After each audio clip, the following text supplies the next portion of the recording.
안녕하세요. 저는 부산에서 세무사 사무실을 운영하는 40대 중반의 남성입니다. 매일 숫자와 서류만 들여다보며 바쁘게 살다 보니 결혼이 한참 늦어졌죠.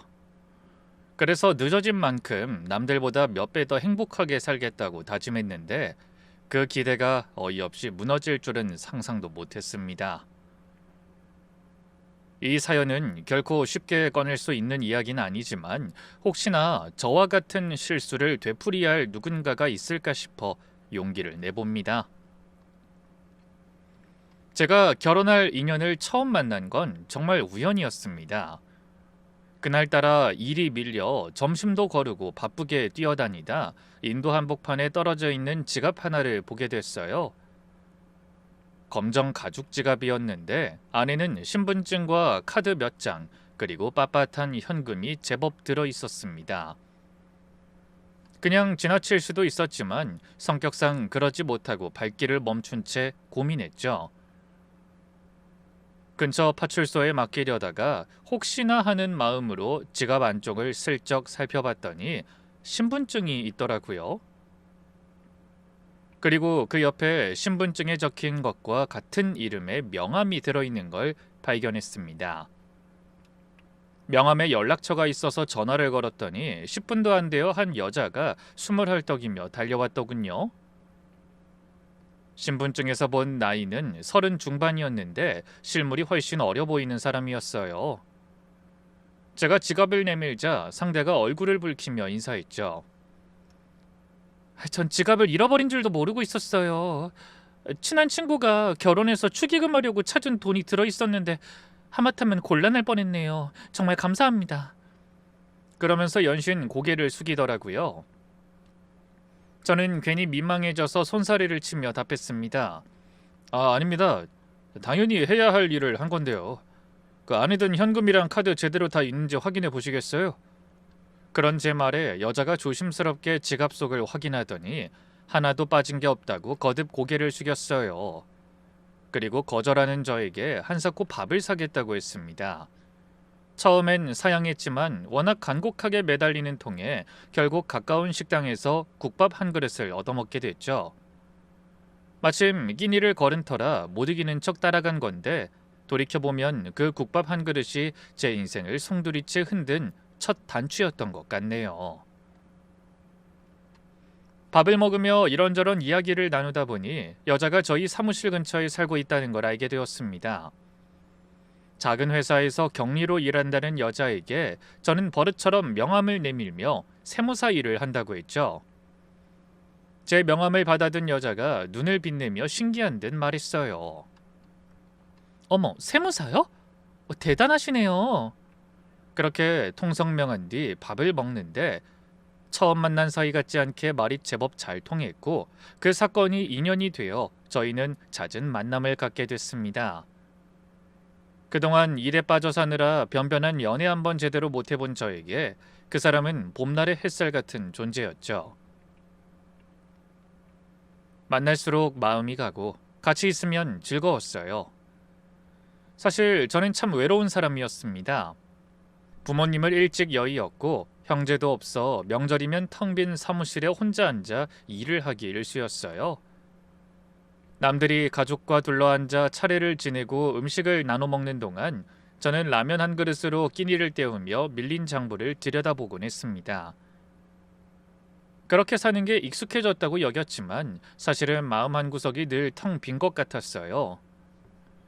가뜩이나 외로운 처지에 어렵게 차린 사무실을 자리 잡게 하려고 신경 쓰다 보니 결혼까지 늦어졌죠. 그러니 누군가 곁에 있어준다는 사실 하나만으로도 무척 큰 위로가 되더라고요. 제가 일에 지쳐 보일 때면 그 사람이 따뜻한 도시락을 싸서 사무실로 찾아왔고 제 생일에 미역국과 작은 케이크를 사들고 오기도 했어요. 그런 따뜻한 배려를 받아본 적 없던 저는 그 사람이야말로 하늘이 보내준 인연이라고 믿어 의심치 않았습니다. 그리고 만난 지 넉 달쯤 되었을 무렵 저는 큰맘 먹고 결혼 이야기를 꺼냈어요. 나이가 나이인 만큼 마음이 급하기도 했고 어렵게 만난 인연을 놓치고 싶지 않았거든요. 상대는 잠시 망설이는 듯하더니 이내 환하게 웃으며 고개를 끄덕였습니다. 저는 세상을 다 가진 듯 행복했어요. 늦은 나이에 만난 사람이라 더 귀하게 느껴졌고 그 사람과 함께라면 남은 생을 더는 외롭게 지내지 않아도 된다는 생각에 설렜습니다. 40이 넘도록 그렇게 기쁜 날은 처음인 것 같아 속으로 몇 번이나 돌아가신 부모님께 감사 인사를 드렸던 것 같네요. 그 뒤로 저는 예비 처가에 인사드리는 일을 서둘렀어요. 워낙 빠르게 진행된 결혼이라 상대의 가족을 만나본 적이 없었거든요. 결혼을 약속하고 나서야 비로소 예비 장인과 장모를 만나게 된 거죠. 제가 혼자 사는 처지라 따로 부모님을 모실 필요가 없어 혼자 인사드리는 걸로 상견례를 대신하게 됐어요. 장인될 분은 무척 점잖아 보였고 장모될 분은 말솜씨가 좋아 자리를 화기애애하게 이끌어 주셨습니다. 다행히 두 분 다 절 무척 마음에 들어 하시는 눈치였어요. 세무사 사위를 본다는 게 그렇게 자랑스러운 일인지 장모될 분은 연신 제 손을 잡고 흐뭇한 표정을 지으며 말씀하셨죠. 아이고, 혼자 그 어려운 공부를 하고 사무실까지 차렸어. 부모님 도움도 없이 대단하네. 이런 다부진 사위를 보니 우린 이제 딸 걱정 없이 발 뻗고 자도 되겠구나. 이런 경사가 또 있을까? 그런 말씀에 제가 얼굴을 붉히자 예비 신부가 난처한 표정을 지으며 말했어요. 엄마, 앞에서 대놓고 그러면 이 사람 부끄러워하잖아. 그래도 장모될 분은 아랑곳하지 않았습니다. 어머, 부끄럽긴 뭐가 부끄러. 자랑스러운 일이지.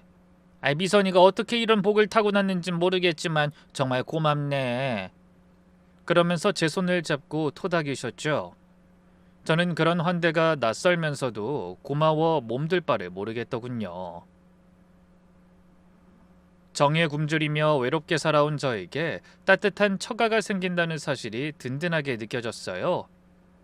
그런데 그 자리에서 저는 처음으로 예비 신부에게 오빠가 하나 있다는 걸 알게 됐습니다. 형제 없이 자란 저는 형님이 생긴다는 사실만으로도 반가운 생각이 들었어요. 하지만 그 오빠라는 사람은 그날 상견례 자리에 나오지 않았어요. 제가 의아한 표정을 짓자 장모될 분이 안타까운 듯이 말씀하셨습니다. 우리 아들이 지금 해외에서 일을 하고 있어. 근데 너무 바빠서 자리를 비우기가 어렵다네. 상견례에 왔다가 결혼식 때 또 오기가 힘들어서 이번엔 못 오게 됐으니 이해해주게. 저는 좀 아쉬웠지만 어쩔 수 없는 상황을 받아들이며 조심스럽게 물었습니다. 그럼 결혼식에는 오실 수 있는 거죠? 한 번도 뵌 적이 없어서 식 올리기 전에 인사라도 하고 싶은데. 그러자 장인될 분이 너털 웃음을 지으며 말씀하셨습니다. 무렴 동생 결혼식인데 와야지. 일찍 와서 자네랑 인사도 하고 오빠 역할도 하겠다니까 기다려봐. 근데 워낙 바쁜 모양이라 식 당일에야 겨우 들어오는 거 아닌지 모르겠네. 예비신부도 곁에서 거들었습니다. 오빠가 원래 정도 많고 남자 형제 가진 사람들을 부러워해서 은근히 기대하고 있을 거야. 근데 일 때문에 어쩔 수가 없어서 아쉬워하더라. 그래도 워낙 둘 다 성격 좋아서 금방 친해질 거야. 너무 서운해하지 마. 그래서 저는 아쉽지만 더 이상 그 얘기를 꺼내지 않았습니다. 멀리 떨어져 사는 형제가 자주 보기 어려운 거야 흔한 일이고 한창 일할 나이니 그럴만도 하다 싶었거든요. 오히려 처음 만날 형님을 떠올리며 은근히 기대도 품었습니다. 들어보니 나이도 저와 동갑이더라고요. 외롭게 자란 저에게 손이 처남까지 생긴다니 괜히 든든한 기분이 들었어요. 동갑이라지만 기꺼이 형님으로 모실 마음의 준비도 됐습니다. 자주 만나 술잔도 기울이고 명절이면 처가에 모여 정을 나누는 그림을 그려보니 더욱 마음이 설레더군요. 얼굴 한번 본 적 없는 사람에게 벌써 형제 같은 정이 솟는 기분까지 들었죠. 그렇게 상견례를 마치고 돌아오는 길 오랜만에 마음이 푸근해졌습니다.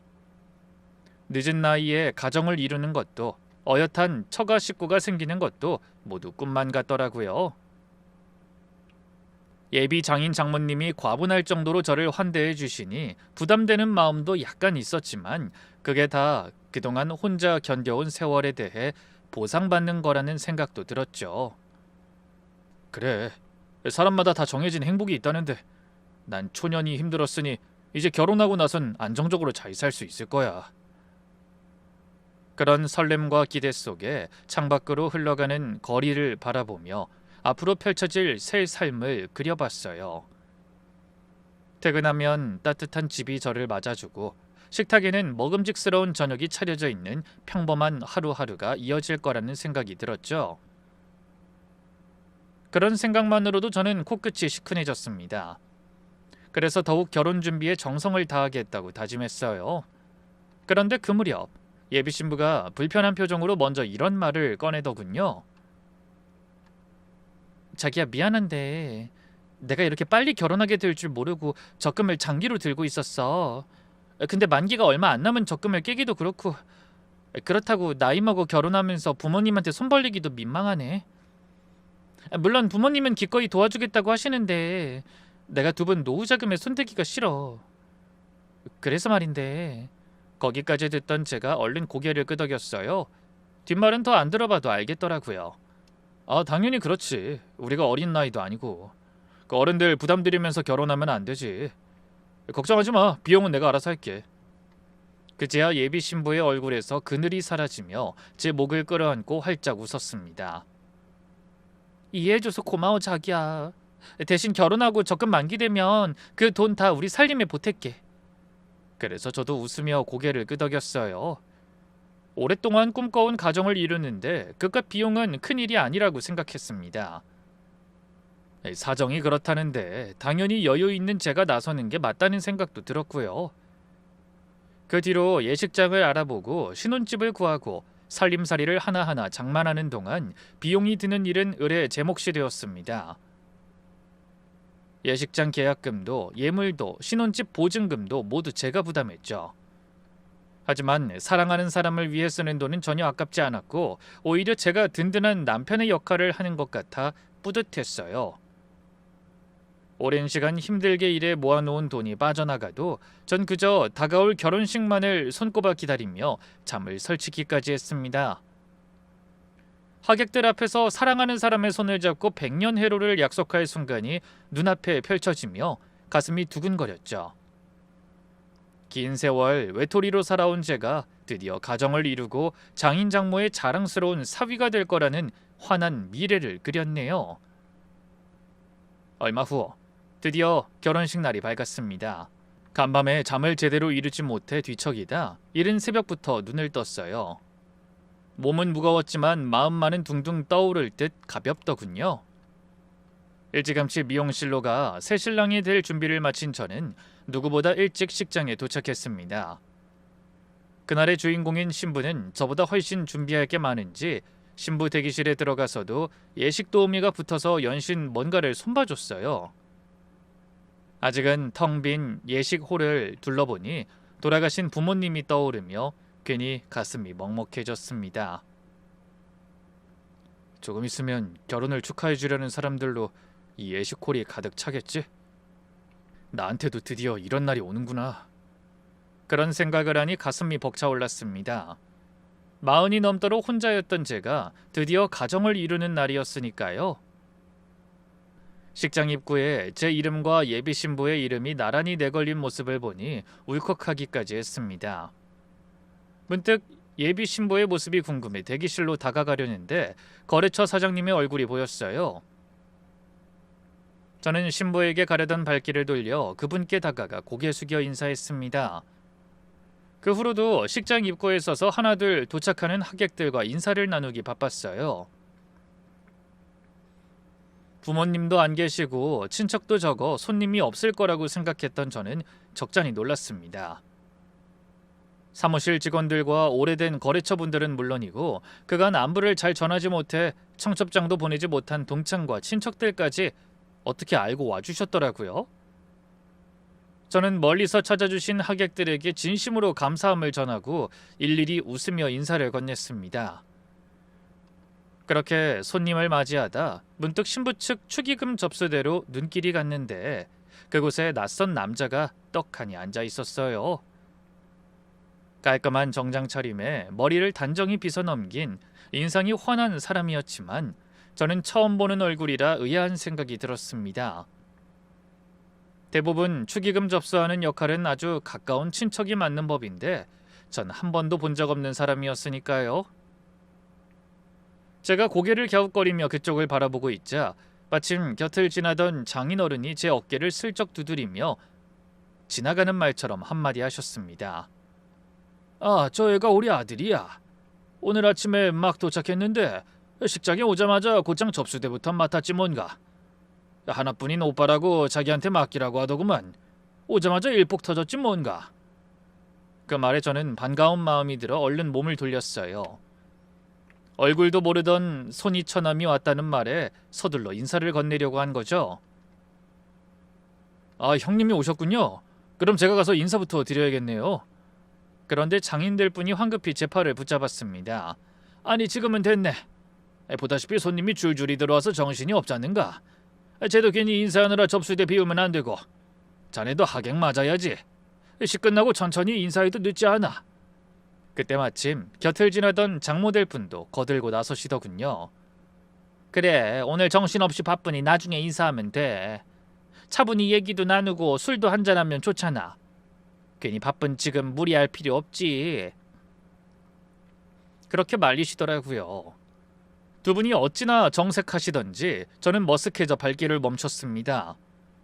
바쁜 날이라 그 말씀도 일리가 있다고는 생각했지만 기다리던 형님이 바로 눈앞에 있는데 인사 한번 제대로 나누지 못한다니 서운한 마음이 들었죠. 하지만 시기 코앞이라 다들 분주한 게 사실이었고 형님도 귀국하자마자 굳은 일을 떠맡아 정신이 없을 것 같더라고요. 그래서 저는 아쉬움을 뒤로하고 신혼여행에서 돌아와 형님과 술 한잔 기울이며 천천히 정을 나누고자 자신을 달랬어요. 그래서 다시 예식홀 입구로 돌아가 하객들과 인사를 나눴습니다. 오랜만에 본 거래처 직원이 제 손을 덥석 잡으며 너스레를 떨더군요. 아이고, 우리 세무사님이 장가가는 날이 다오네요. 전 독신주의자인 줄 알았는데 이럴 줄 알았으면 제 여동생을 소개할 걸 그랬어요. 아쉽지만 축하합니다. 네, 여기까지 와주셔서 정말 감사합니다. 이따 식사 꼭 하고 가세요. 그 모습을 곁에서 지켜보시던 먼 친척 어르신도 제 어깨를 다독이며 한마디 보태셨습니다. 부모님 안 계신 자리가 허전하겠다만 그래도 짝을 찾았으니 두 분도 하늘에서 흐뭇해하실 거야. 잘 살아라. 그 말씀에 저도 모르게 코끝이 찡해졌습니다. 그렇게 이 사람 저 사람과 인사를 나누다 보니 시간이 어떻게 흐르는지도 모르게 정신없이 지나가더군요. 신부 측은 한눈에 봐도 하객이 꽤 많았어요. 친척으로 보이는 이들과 새 신부의 동료나 친구로 보이는 젊은 사람들도 줄지어 들어왔죠. 그 바람에 멀리서도 접수대에 앉은 형님의 손이 분주하게 움직이는 게 보였습니다. 형님은 일을 참 야무지게 잘하는 것 같았어요.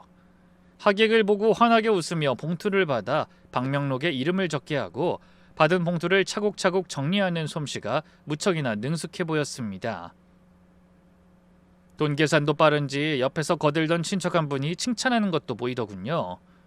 저는 멀리서 그 모습을 지켜보며 속으로 감탄했습니다.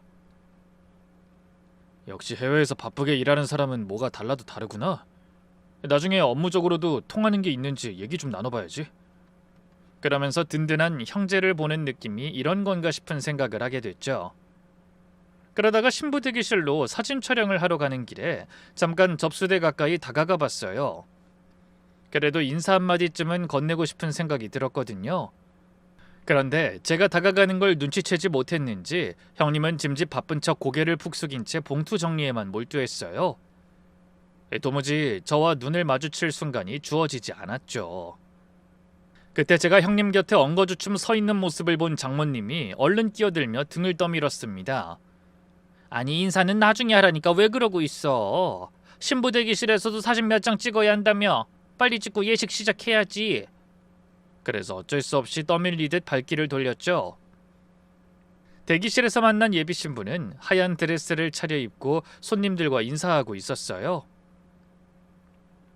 그런데 어쩐지 표정이 밝지 않은 것 같았습니다. 곧 식을 올릴 새 신부라기엔 얼굴에 그늘이 짙고 무언가 깊은 근심에 잠긴 듯한 모습이었어요. 저는 사진을 찍는 와중에 신부의 귀에 대고 속삭이듯 물었습니다. 많이 떨려? 얼굴이 안 좋아 보이는데 어디 불편한 건 아니지? 그런 제 말에 예비 신부가 흠칫 놀라더니 애써 웃음을 지어 보였습니다. 아니야, 그냥 긴장이 많이 되네. 오늘 같은 날 안 떨리는 사람이 어디 있겠어. 신경 쓰지 마. 저는 그 말을 고지고대로 믿고 고개를 끄덕이며 신부를 달랬죠. 걱정하지 마. 금방 끝날 거야. 얼른 끝내고 이따 호텔에서 내가 어깨 주물러 줄게. 그러면서 예비 신부의 손을 가만히 잡아줬습니다. 하지만 신부의 표정은 금방 풀리지 않았고 전 그저 안타까운 마음으로 너무 긴장한 탓일 거라고만 생각했어요. 그러다 대기실에 걸려있는 거울 속에 저와 예비 신부가 나란히 서 있는 모습이 보이자 낯설면서도 어쩐지 뿌듯하더군요. 늘 후줄근한 양복에 피곤한 얼굴이던 제가 그날만큼은 주인공답게 말끔한 예복을 차려입고 있었으니까요. 저는 거울 속 예비 부부의 모습을 가만히 바라보며 혼자 생각했어요. 나도 이제 더는 외롭지 않겠지. 좋은 아내와 든든한 처가 형님까지 생겼으니 행복할 일만 남은 거야. 그렇게 생각하니 혼자 견뎌온 외로운 세월이 주마등처럼 스쳐가며 눈시울이 살짝 붉어졌습니다. 젊은 나이에 부모님 잃고 외로웠던 날들, 연애 한번 변변히 못하고 일에만 매달렸던 청춘, 명절마다 텅 빈 사무실을 지키던 쓸쓸한 밤들, 그 모든 시간을 보상받는 것 같았죠.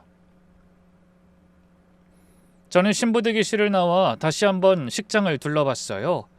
하객들이 삼삼오오 모여 담소를 나누고 접수대에서는 형님이 여전히 분주하게 손님을 맡고 있었습니다. 그 어떤 불길한 기운도 느껴지지 않는 더없이 평온하고 순조로운 모습이었어요.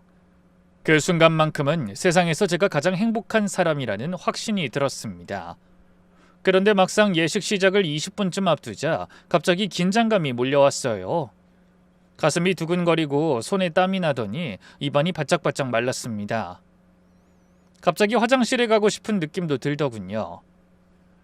저는 사람들 틈에서 빠져나와 서둘러 복도 끝을 향해 몸을 돌렸어요. 얼른 화장실에 다녀와 마음을 가라앉히고 신랑 입장을 해야 하니까요. 복도 끝 화장실은 예식홀에서 제법 떨어져 있었습니다. 들뜬 분위기에서 잠시 벗어나니 그제야 가쁘던 숨이 조금 가라앉는 듯 했어요.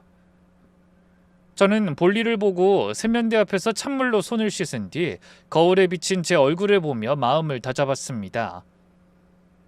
곧 신랑 입장이니 떨리는 마음을 추슬러 예식을 제대로 마쳐야 한다고 마음을 다독였죠. 거울 속에 저는 영락없이 들뜬 새 신랑의 얼굴을 하고 있었어요. 몇 분 뒤면 사랑하는 사람과 평생을 함께할 거라는 생각에 긴장 속에서도 입가엔 자꾸 웃음이 번졌습니다. 그렇게 한숨 돌리고 화장실을 나서는데 모퉁이 너머에서 두런두런 이야기 소리가 들려오더군요.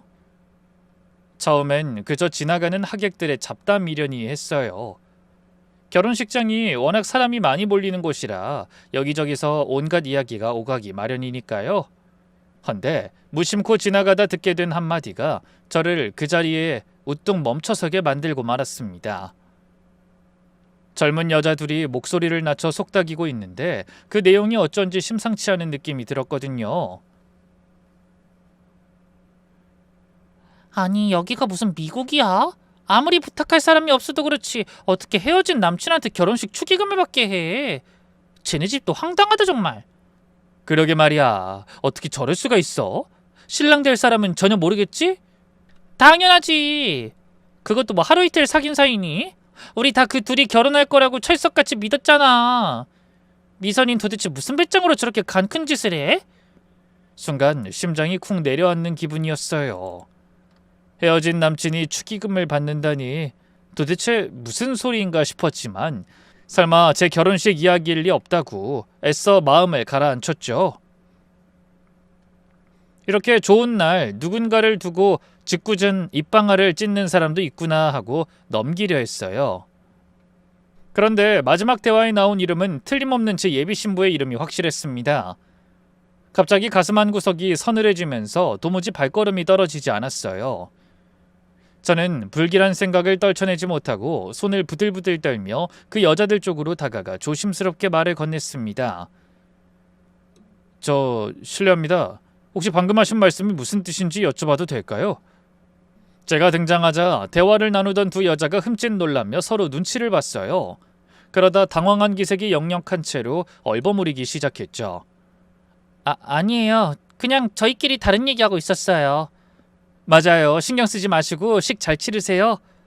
그러면서 황급히 자리를 뜨려는 두 사람을 저는 다급하게 붙잡았습니다. 가슴이 방망이질 치듯 뛰어 도저히 그대로 넘어갈 수가 없었어요.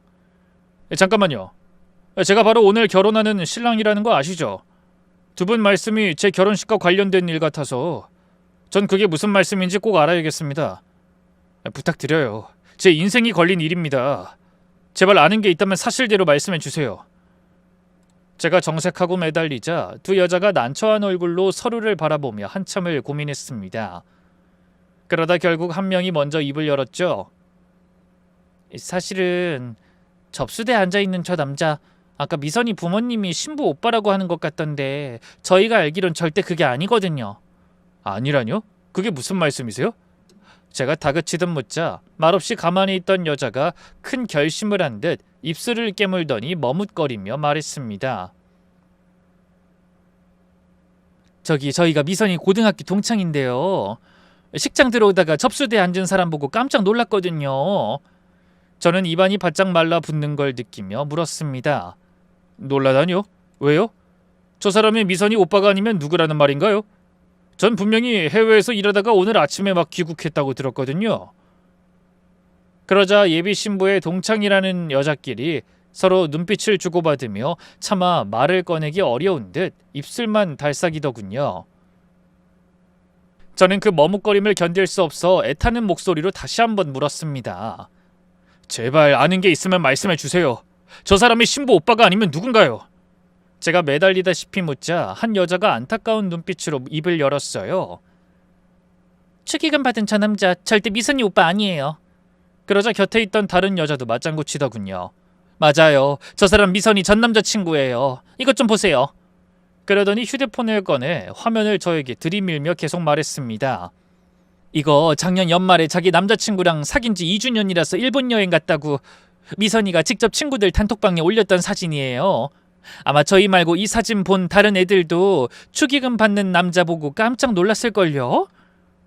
근데 남의 결혼식에서 함부로 문제 일으킬 수 없으니까 다들 조용히 있는 거라고요.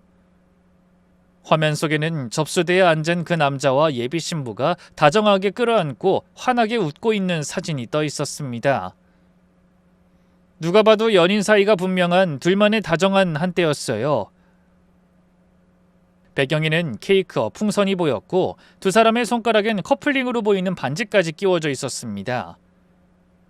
배경을 보니 창밖으로 일본어가 보이는 걸로 봐서 둘이 일본 여행을 간 호텔에서 찍은 사진 같았어요. 그 사진을 보는 순간 온몸의 피가 거꾸로 솟는 듯 했습니다. 눈앞이 핑 돌고 다리에 힘이 풀려 비틀거릴 뻔했죠. 가슴이 쿵쿵 뛰다 못해서 앞이 캄캄하고 숨조차 제대로 쉬어지지 않더라고요. 이게 정말인가요? 혹시 사람을 잘못 보신 건 아니고요? 저는 지푸라기라도 잡는 심정으로 물었습니다. 제발 아니라고, 사람을 잘못 봤다고 말해주길 간절히 바라면서요. 하지만 예비 신부의 동창은 고개를 가로저으며 목소리에 힘을 주어 자신있게 대답했습니다. 아니요, 확실해요. 저 남자가 저희한테 밥도 사주고 그랬거든요. 분명히 미선이랑 2년 넘게 사귄 남자가 맞고 둘이 얼마나 닭살을 떨었는지 다들 둘이 결혼할 사이라고 알고 있었어요. 근데 갑자기 헤어졌다는 소식만 들었지 이렇게 결혼식에 나타날 줄은 저희도 몰랐어요. 다른 동창도 조심스럽게 거들었습니다. 솔직히 저희도 너무 황당해요. 저희가 아는 미선이 오빠는 따로 있는데 오늘 식장에는 안 보이고 왜 하필 전남친이 저 자리에 앉아있는지 이유를 모르겠어요. 저는 떨리는 손을 보이기 싫어 주먹을 꽉 움켜쥐며 물었어요. 두 사람이 헤어진 지는 얼마나 됐습니까? 글쎄요, 정확한 건 모르겠지만 그렇게 오래되진 않았어요. 남자가 미선이한테 정말 잘한다고 들었는데. 말끝을 흐리는 동창의 표정에서 차마 저에겐 말할 수 없는 뭔가가 더 있다는 걸 느꼈습니다. 머릿속이 하얗게 비어버리는 것 같았어요.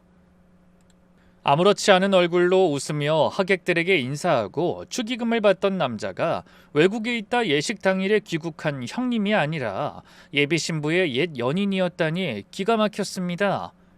게다가 예비 장인 장모님까지 멀쩡한 얼굴로 시치미를 떼고 저에게 그 남자를 버젓이 아들이라 소개했다는 사실이 믿어지지 않았죠. 도무지 뭐가 뭔지 알 수가 없는 상황이었어요. 그때 머릿속으로 조금 전의 상황이 떠올랐습니다. 식장에서 인사하려 할 때마다 황급히 막아서던 장인 장모의 다급한 표정과 그늘진 예비 신부의 얼굴, 저를 못 본 척하던 남자의 행동, 그 모든 장면이 한꺼번에 머릿속을 스쳐 지나갔습니다. 생각해보니 이상한 점이 한둘이 아니더라고요. 그때는 별일 아니라고 생각했던 그 일이 돌이켜보니 무언가를 숨기려는 몸짓이었던 겁니다. 너무 놀라서 말을 잇지 못하는 저에게 신부의 동창들이 난처한 표정으로 말했어요. 저희가 이런 말씀 드렸다는 건 비밀로 해주세요. 왜 이런 상황이 일어난 건진 저희도 모르거든요. 전 간신히 고개를 끄덕이며 발길을 돌렸지만 얼굴이 달아오르고 온몸이 떨려 정신을 차릴 수가 없었어요. 분노와 배신감이 한꺼번에 치밀어 올라 어떻게 해야 할지 모르겠더라고요. 행복한 가정이라는 꿈과 든든한 처가와 형님이라는 환상, 어이없는 진실 앞에 산산이 부서져 버렸으니까요. 정에 굶주려 오다 모처럼 마음을 다 내준 사람들에게 우롱당하고 있었다니. 그동안 제가 들인 돈과 정성 그리고 가슴 벅차게 그렸던 미래가 한순간에 비웃음의 대상이 되어버린 것 같아 끝없는 나락으로 떨어져 내리는 기분이었어요. 어떻게 나한테 이럴 수가 있어? 내가 뭘 잘못했다고? 그렇게 허공에 대고 신음하듯 중얼거리던 저는 휘청거리는 몸을 가까스로 가누며 접수대가 있는 예시골 쪽으로 걸어갔습니다. 당장 접수대 앞에 앉은 남자의 멱살을 잡고 대체 무슨 생각으로 그 자리에 앉아 있었는지 잡돌이하고 싶은 생각뿐이었어요. 신부를 향해서도 정말 날 속인 게 맞는지, 무슨 이유로 그런 짓을 벌였는지 그 입으로 직접 듣고 싶었죠. 그렇게 떨리는 다리로 한 걸음 한 걸음 예식홀을 향해 걸어가는데 갑자기 싸한 느낌이 들었습니다. 접수대 근처에서 웅성거리는 소리가 들리며 사람들이 인상을 쓰고 있는 게 보였거든요. 저는 갑자기 불길한 예감이 등줄기를 타고 스멀스멀 올라오는 것을 느끼며 침을 꿀꺽 삼켰습니다. 그리고 접수대 앞에 다다랐을 때 제 예감이 빗나가지 않았음을 확인했어요. 조금 전까지 봉투를 받던 그 남자는 온데간데 없고 텅 빈 접수대만 덩그러니 남아있었죠. 그 옆에서 장모님은 발을 동동 구르며 사색이 되어 있었고 장인어른은 어쩔 줄 몰라하며 주위를 두리번거리고 있었습니다. 저는 어리둥절한 얼굴로 예비 장인어른 옆에 서 있는 처가 쪽 친척을 향해 물었어요. 뭐가 어떻게 된 거죠? 왜들 이러고 계시는 거예요? 아니 그게 분명 조금 전까지 있었는데 갑자기 축의금 봉투가 다 없어졌다나 봐. 여기서 접수대 지키던 남자도 없어지고. 네? 아니, 돈이랑 남자가 같이 없어졌다는 거예요? 저도 모르게 목소리가 올라갔습니다. 제 말을 들은 사람들이 조금 전보다 더 웅성거렸지만 아무도 남자의 행방에 대해 안다고 나서는 사람은 없었어요. 그제야 저는 그 광경이 조금씩 이해됐습니다. 외국에 있는 신부의 오빠인 척 저를 속이던 남자가 축의금을 통째로 들고 달아난 거예요. 저는 설마 하는 마음으로 소리쳤습니다. 장인어른, 아까 그 남자 어디 갔습니까? 설마 축의금으로 받은 돈을 다 들고 간 거예요? 제가 다그치듯 묻자 장인어른이 제 눈을 피하며 말을 더듬으시더군요. 그게 잠깐 화장실 가려고 자리를 비운 것 같은데 곧 오겠지. 별일 아닐 거야. 그 순간에도 장인어른은 어떻게든 상황이 조용히 마무리되길 바라는지 억지로 둘러대려 애를 쓰셨어요. 하지만 그 말을 믿을 사람은 아무도 없었죠. 득달같이 달려와 남자의 멱살을 잡고 어떻게 된 일인지를 캐물으려고 했던 저는 예상치 못한 상황을 마주하고 넋을 잃고 말았습니다. 그때 누군가 큰 소리로 이런 말을 내뱉었어요. 축의금을 다 들고 도망친 게 확실하네. 얼른 경찰 불러야겠어요. 이건 도둑질이잖아요. 절도라고, 절도. 그 말에 퍼뜩 정신을 차린 제가 핸드폰을 꺼내들자 갑자기 장모님이 기겁하며 제 팔을 붙들었습니다. 안 돼. 경찰은 무슨 경찰이야. 집안 망신이지. 가족끼리 조용히 해결하면 될 일을 왜 크게 만들어? 그 말에 제가 펄쩍 뛰며 외쳤어요. 가족이라뇨? 장모님, 절 언제까지 속이려고 하셨어요? 그 남자가 무슨 가족입니까? 축의금 받던 남자 형님 아니잖아요. 그러게 가족도 아닌 사람한테 왜 그런 중요한 일을 맡겨요? 제 입에서 나온 말을 듣더니 장모님의 얼굴이 하얗게 질렸습니다. 처가 식구들이 저를 속였다는 걸 이미 제가 다 알아버렸다는 사실에 놀라신 거죠? 옆에서 이런 상황을 지켜보던 장인어른도 사색이 된 얼굴로 제 소매자락을 붙잡고 사정하듯 말씀하시더군요. 여보게, 진정하게나. 그건 다 사정이 있어서 그런 거야. 일단 조용히 식부터 치르면 이 일은 우리가 알아서 처리할 테니까. 하지만 전 그런 장인어른의 손길을 뿌리치며 으르렁거리듯 소리쳤어요. 사정이라뇨?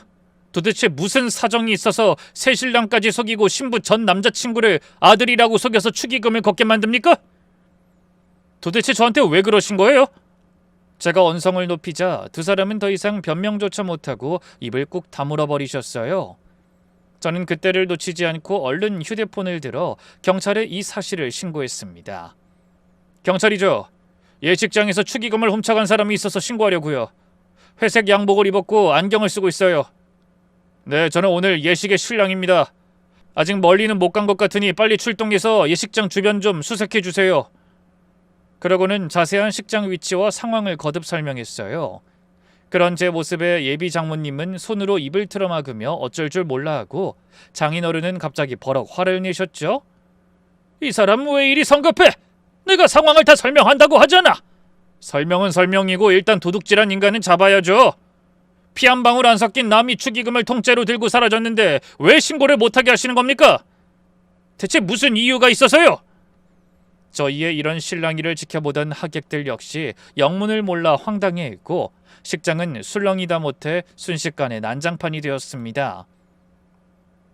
상황이 이렇게 되니 도저히 예정대로 식을 올릴 수가 없었어요. 결국 제가 결단을 내리고 웅성거리는 하객들 사이를 걸어가 신랑 입장을 알리려던 사회자에게서 마이크를 뺏어들었습니다. 어떤 이들은 이미 사정을 눈치채고 저를 안쓰러운 눈으로 바라보고 있더군요. 사회자가 곧 신랑 입장을 알리려던 참이었어요. 저는 너무 떨려 마이크를 제대로 쥐기조차 힘들었지만 그대로 모르는 척하거나 도망칠 순 없어 이를 악물며 또박또박 선언하듯 말했습니다. 하객 여러분, 정말 죄송합니다. 오늘 결혼식은 취소하겠습니다. 멀리서 귀한 걸음 해주셨는데 이런 모습 보여드려 면목 없습니다. 역시나 장내가 크게 술렁이더군요. 신부 측 친척들이 우르르 달려와 절 붙들며 말렸어요. 좋은 게 좋은 거라고 일단 식부터 올리고 나중에 이야기하라는 사람도 있었죠. 하지만 제 마음은 이미 돌이킬 수 없는 지경에 이르렀어요. 무엇보다 제 마음과 정성을 무시하고 속인 처가 식구들과 예비 신부를 더는 믿을 수가 없었습니다. 대기실에 앉아있던 신부도 그제야 상황을 파악하고 예식홀로 나와 눈을 커다랗게 뜬 채 절 바라보고 있었어요. 하지만 전 그런 신부의 눈빛을 모르는 척하며 신고 있던 정장 구두를 벗어던진 뒤 신혼여행 갈 때 갈아입으려던 짐에서 운동화를 찾아 신었습니다. 어떻게든 그 남자를 잡아 모든 진실을 확인하기 전에는 가슴속에서 끓어오르는 분노를 감당할 수 없을 것 같더라고요. 대체 무슨 이유로 헤어진 여자친구의 결혼식에 나타나 그런 뻔뻔한 짓을 저지른 건지 제 두 귀로 꼭 들어야만 했습니다. 그래서 운동화를 갈아 신자마자 말리는 사람들을 뒤로하고 냅다 식장 밖으로 내달렸어요.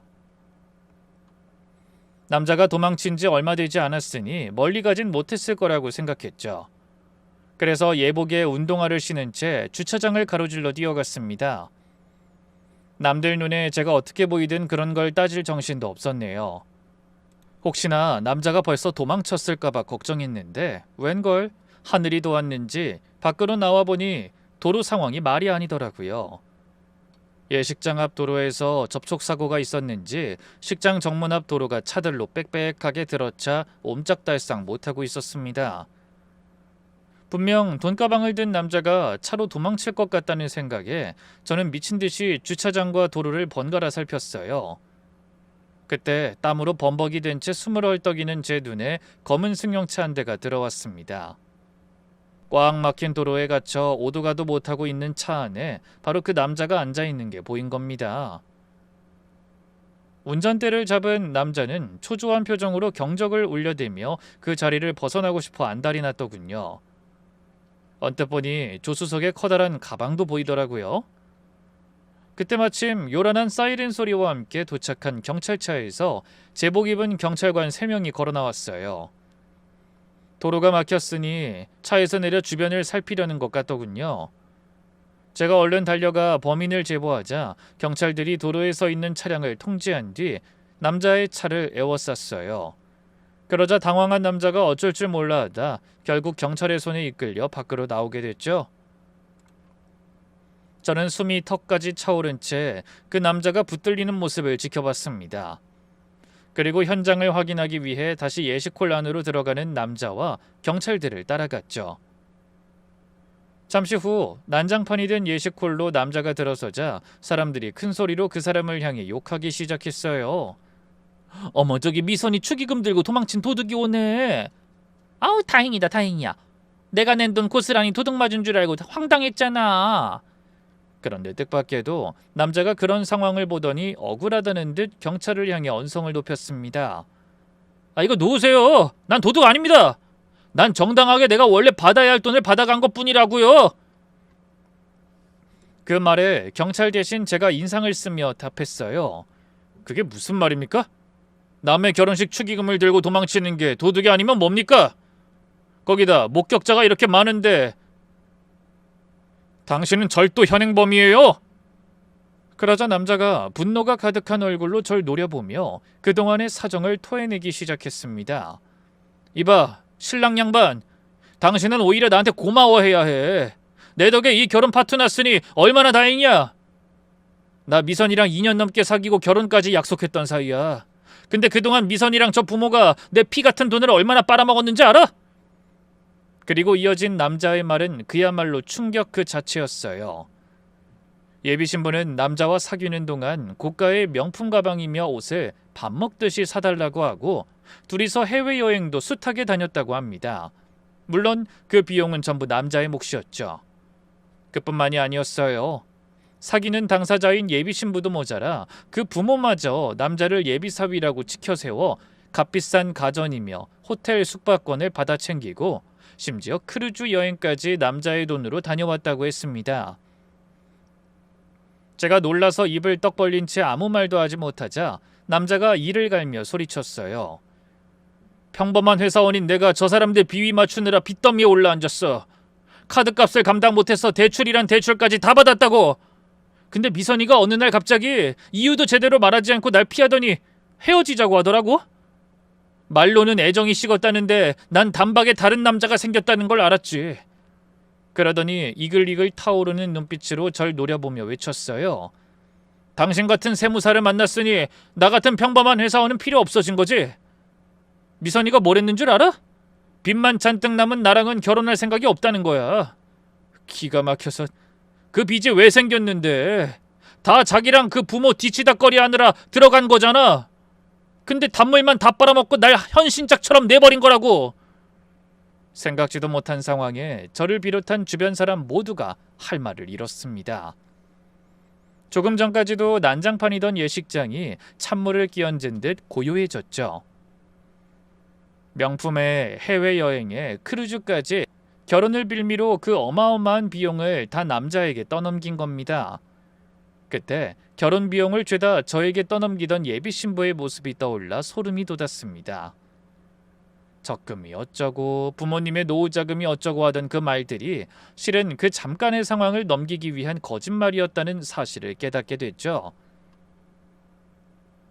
제가 지난 일을 떠올리며 입술을 깨물고 있는 그 순간 또다시 억울함이 잔뜩 담긴 남자의 목소리가 들려왔어요. 결혼 약속했던 여자한테 차였는데 남은 빚은 몇 년을 갚아야 할지 까마득하니 미치겠더라. 그래서 크루즈 여행비만이라도 갚아달라고 찾아갔더니 미선이랑 저 부모가 뭐랬는지 알아? 내가 좋아서 해준 걸 무슨 돈을 달라느냐, 그렇게 쪼잔하니 차인 거다, 그러면서 날 조롱했어. 그래서 내가 오늘 일부러 신부 대기실로 찾아왔지. 못 받은 돈 축의금으로라도 받아가겠다고 말이야. 안 그럼 하객들 앞에서 다 폭로하겠다고 했더니 벌벌 떨면서 아무 말도 못하더라고. 그 말을 듣고 전 비로소 모든 상황이 이해됐습니다. 자기들이 잔뜩 뜯어먹고 버린 남자가 결혼식에 찾아와 협박하자 궁지에 몰린 예비 신부와 그 부모가 폭로를 막으려고 남자를 해외에서 온 아들로 둔갑시켜 접수대에 앉힌 거예요. 그런데 크루즈 여행 경비 정도만 챙겨서 가기로 한 남자가 자신을 헌신짝처럼 버린 여자와 그 부모에게 앙심을 품고 그 돈만이 아니라 축의금을 통째로 들고 달아나 버린 겁니다. 남자는 분을 가라앉히지 못하고 씩씩거리며 외쳤습니다. 나도 사람이야. 그렇게 이용만 당하고 버려졌는데 가만히 있을 수가 없잖아. 저 돈 다 가져가도 내가 2년간 저 인간들한테 뜯긴 돈에 비하면 3발의 피라고. 남자는 경찰에게 붙들린 채로 처절하게 소리쳤어요. 저는 그 절규를 들으며 머릿속이 복잡해지는 것을 느꼈습니다. 이 남자가 아니었으면 결혼이 그냥 진행됐을 테고 결국은 나도 똑같이 저 집안에 이용당하면서 개털이 됐겠지? 그런 생각을 하니 등골이 다 서늘해졌어요. 고개를 돌려 뻔뻔한 얼굴로 서 있는 신부와 그 부모를 바라보자 황당한 마음에 헛웃음만 나오더군요. 한참을 그렇게 서 있던 저는 마음을 가다듬고 경찰에게 붙들린 남자에게 다가가 천천히 입을 열었어요. 이보세요. 당신이 저지른 짓이 잘했다는 건 절대 아닙니다. 남의 축의금을 통째로 들고 달아난 건 분명한 범죄니까요. 하지만 오늘 일만큼은 솔직히 고맙네요. 당신 아니었으면 난 아무것도 모른 채 저 사람들한테 평생 등쳐먹혔을 테니까요. 남은 내 인생의 큰 은인입니다. 제 말에 남자도 주변 사람들도 멍한 표정을 지었습니다. 분에 받쳐 씩씩대던 남자조차 잠시 말을 잃고 절 바라보더군요. 하지만 그게 제 진심이었어요. 남자가 그날 사달을 내지 않았다면 전 그대로 식을 올리고 혼인신고를 한 뒤에야 진실을 알았을 테고 그땐 이미 돌이킬 수 없는 처지에 놓였을 테니까요. 그 말을 끝으로 저는 몸을 돌려 하얀 드레스를 입은 예비 신부를 바라봤습니다.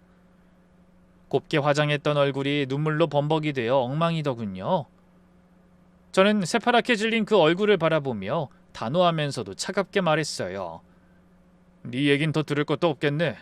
이 결혼 없던 일로 하자.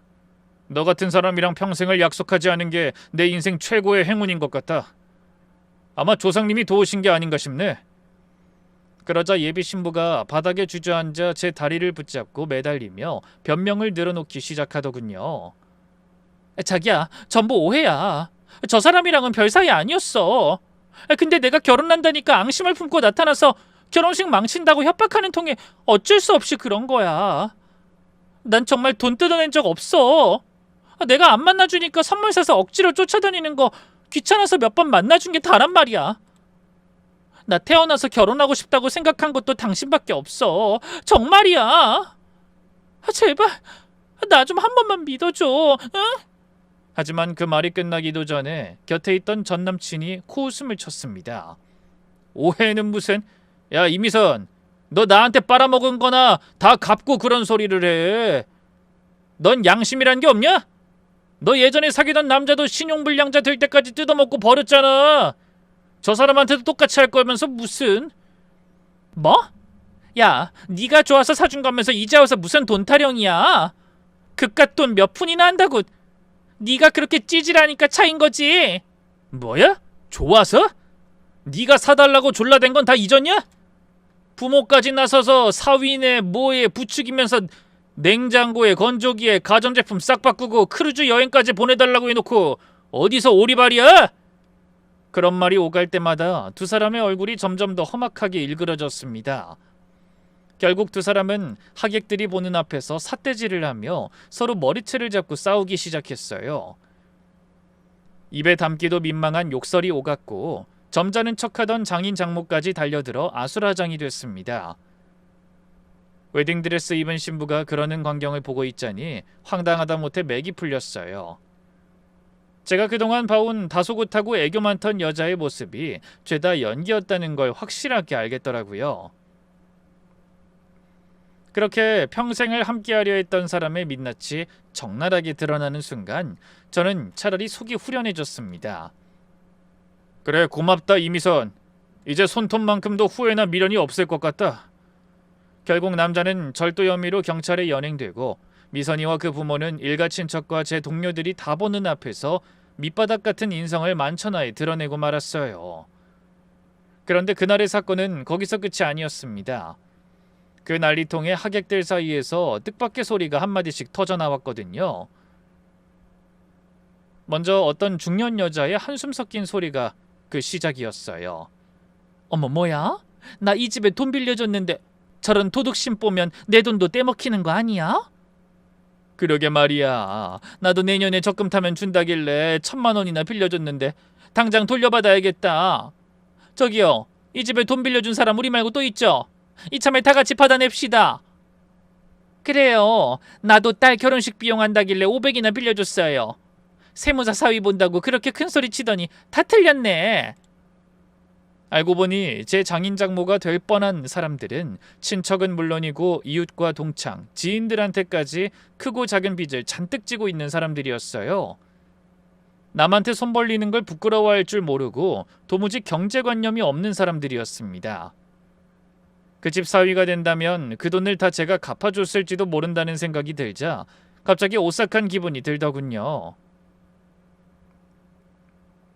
벌써 세무사 사위를 본다고 떠벌리며 저를 팔아 빌린 돈도 꽤 되는 것 같더라고요.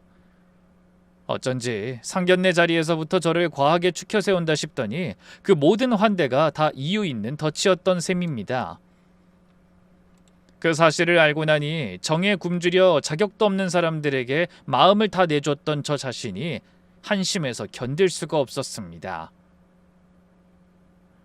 그날 식장을 빠져나오며 전 한참 동안 멍하니 하늘을 올려다봤어요. 분하고 억울한 마음과 끔찍한 수렁에서 가까스로 빠져나왔다는 안도감이 뒤섞여 머릿속이 정리되지 않았습니다. 그래도 한 가진 분명했어요. 그 사람들과 남은 인생을 엮이지 않게 된 것이 무엇보다 큰 행운이라는 사실이었죠. 헌데 그런 일이 있고 얼마 뒤에 다시는 볼 일 없을 줄 알았던 장모가 제 사무실로 찾아와 다짜고짜 무릎을 꿇었습니다. 여보게, 우리가 잘못했으니 미선이 한 번만 용서하고 다시 받아주면 안 되겠나? 생각지도 못한 말에 저는 순간 멈칫했습니다. 내가 이렇게 빌겠네. 자네 없으면 우리 식구 다 죽게 생겼어. 그날 있었던 일 때문에 사람들이 그동안 빌려준 돈을 다 갚으라고 한꺼번에 달려드는 통에 아주 죽겠거든. 자네가 그 빚만 정리할 수 있게 도와주면 우리가 앞으로 살면서 자네 돈은 조금씩 갚아나가도록 할게. 천천히라도 다 갚을 테니까 걱정하지 말고 제발 마음 좀 돌려주게. 저는 아무 말 없이 그 말을 듣다 담담하게 대답했습니다. 아무리 이러셔도 소용없으니 일어나세요. 빚을 갚고 싶거든 빌린 사람들이 직접 노력해서 갚으셔야죠. 그동안 결혼 준비하며 제가 드린 돈 받을 생각은 없었는데 자꾸 이렇게 찾아오시면 저도 그 돈 돌려달라고 청구하겠습니다. 그러니 가만히 있는 사람 건드리지 말고 다신 찾아오지 마세요. 제가 끝내 마음을 돌리지 않자 장모가 될 뻔한 그 어른은 한참을 바닥에 엎드려 울다가 결국 빈손으로 돌아갔습니다. 하지만 그 후로도 계속 저에게 연락해와 얼토당토하는 말을 늘어놨어요. 자네 이렇게 모진 사람이었나? 우리 미선이가 지금 어떻게 사는지 알아? 그날 이후로 우울증을 앓다가 다니던 회사도 그만두고 방 안에만 틀어박혀 폐인처럼 지낸다네. 차마 애를 눈뜨고 볼 수가 없을 지경이야. 우리는 어떻고? 동네에서 얼굴을 들고 살 수가 없어서 이사 가려고 알아보는 중이라네. 그러면서 울먹이더라고요. 전 남자친구들에게 받은 명품으로 치장하고 호화로운 여행을 다니며 으스대던 사람들이 그날 이후로는 바깥 출입조차 제대로 못하게 됐다며 죽는 소리 했어요. 친구들도 친척들도 진실을 알고 난 뒤로는 하나둘 등을 돌렸다고 하더군요. 결국 동네방네 소문이 다 퍼지고 빚 독촉에 시달리던 장인 장모는 견디다 못해 살던 집을 팔아 빚을 갚았다고 했어요. 그리고 폐인이 된 딸을 데리고 야반도주하듯 지방으로 내려가 남해 과수원에서 일꾼으로 하루하루 품을 팔며 죽은 듯이 살아간다고 합니다. 진즉 그런 각오로 살아갔으면 좋았을 텐데 모든 걸 다 잃은 뒤에야 어떻게 사는 게 제대로 된 삶인지 뼈저리게 느끼고 있는 것 같더군요. 지금 저는 다시 혼자가 되었지만 예전처럼 외롭지만은 않습니다. 사람을 보는 눈도 깊어졌고 일방적으로 요구만 하는 인간들에게 무턱대고 전부를 다 거는 게 얼마나 위험한 일인지도 배웠죠. 물론 처음에 그 일을 겪은 뒤에는 좀처럼 마음을 잡기가 힘들었지만 사무실 일에 다시 집중하며 좋은 사람들과 천천히 인연을 넓혀가다 보니 차츰 안정을 되찾게 되더군요. 그럼 이 사연을 통해 참된 인연은 결코 사람을 이용하거나 속이지 않는다는 것에 다시 한번 깨닫는 시간이 되셨길 바라며 저는 이만 인사드리겠습니다. 부족한 이야기에 귀 기울여 주신 여러분 진심으로 감사합니다.